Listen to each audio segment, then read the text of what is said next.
Hello class, today we will be discussing one of the many effects from the fallout of the French and Indian War.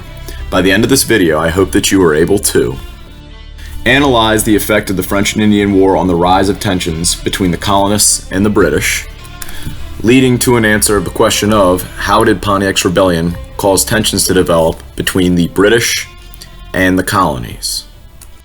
However, before we get to talking about that, we have to talk about the factors that led to Native American discontent in the first place. To do that, we have to pick up right where we left off, the French and Indian War. We discussed the outcomes and the effects of this war in the last unit, so I won't go into too much detail on specifics, except for those that pertain to the colonies and the British moving forward. The French only had a few advantages over the British in the war, but one of them at the outset was in their intention to trade with the Native Americans. Although the British wanted to trade with the Native Americans as well, they additionally desired to settle in the Americas in much larger numbers than the French. While this strength in numbers did give the British a significant advantage in warfare, larger numbers also meant that most Native Americans would side with the French, as the French would have far less of a direct impact on the Native Americans' day-to-day lives. Britain's numerical superiority eventually led to their victory in the French and Indian War. When the French were ultimately defeated, they ceded, or gave up, the vast majority of their land to the British, including the lands of the Ohio River Valley, where most of the Native Americans had sided with the French. Any agreement that the Native American groups in this area had with the French was meaningless, as the British, not the French, now controlled the area. Recognizing the intentions of the British, many Native Americans became nervous about their future in the region. British colonists were likely to move westward and deprive the Native Americans of the hunting grounds they owned for many years. The situation became ripe for war between the Native Americans and the British. All that was needed was a militaristic Native American leader to rise up and bring the different tribes together in the interest of starting a war. Enter a man by the name of Pontiac. No, not the car. Though if that helps you remember who he is, then by all means, use the car to remember him. Pontiac was a chieftain of the Ottawa tribe, who also had a great deal of influence over the Potawatomi and Ojibwa tribes. He fought on the side of the French during the French and Indian War, and was heavily against the presence of European influence on Native Americans. He followed the teachings and beliefs of a prophet by the name of Neolin, who believed that Native Americans needed to shed dependence on Europeans if they hoped to defeat them. I want you to remember this idea of shedding dependence, as it is recurrent in the study of Native American resistance to British and later on U.S. incursion. Pontiac preached standing united against the British. He established relationships with many nearby groups, primarily in the areas of present-day western Pennsylvania, Ohio, Indiana, Michigan, and Lower Canada. With these groups, Pontiac formed a confederacy aimed at stopping British expansion. In 1763, this newly united group launched coordinated assaults on the western parts of the colonies.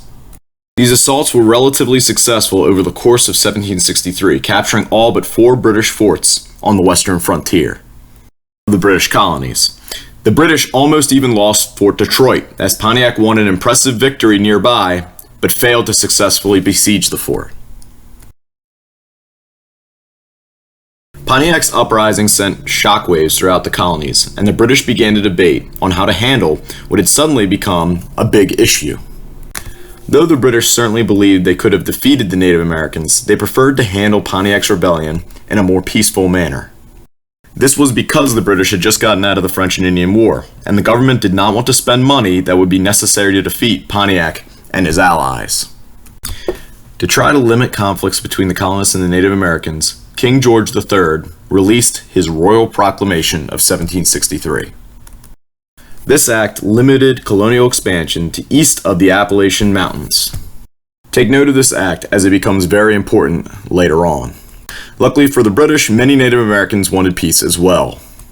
By the end of 1763, many Native Americans decided that they were tired of fighting the conflict. As hunting season approached, many Native American warriors wanted to go home to provide food for their families. Due to this, many Native Americans began to withdraw their support for Pontiac's Confederacy. Raids and battles became less frequent throughout 1764, and the British regained several of their forts. By 1766, Pontiac formally surrendered, ending the revolt. Pontiac received great recognition as a result of his treaty with the British and was given a higher status as a leader. Unfortunately for him, this higher status was pretty short-lived. In 1769, he was murdered by a Peoria Indian. It is uncertain whether Pontiac's murder was orchestrated by the British in an attempt to destabilize the power of the Native American groups, or whether other Native American groups felt cheated by Pontiac's new status as a leader.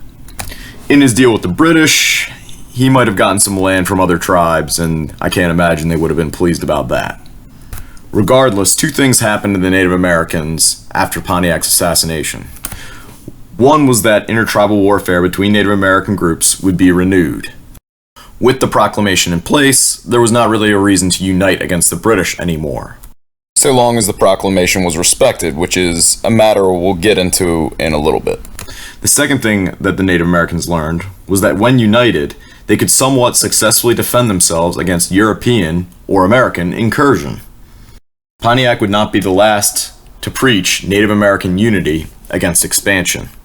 Several later leaders inspired by Pontiac, Little Turtle and Tecumseh to be specific, used methods similar to Pontiac's to oppose expansion into their lands. Much of what happened in Pontiac's rebellion would have important effects going forward for the colonists in America. First off, the British government told the Native Americans that they would respect the line of the Proclamation of 1763. This meant that colonists who ventured west of the Appalachians would not receive protection from the British military. In addition, borders would now need to be protected from Native American attacks by British troops.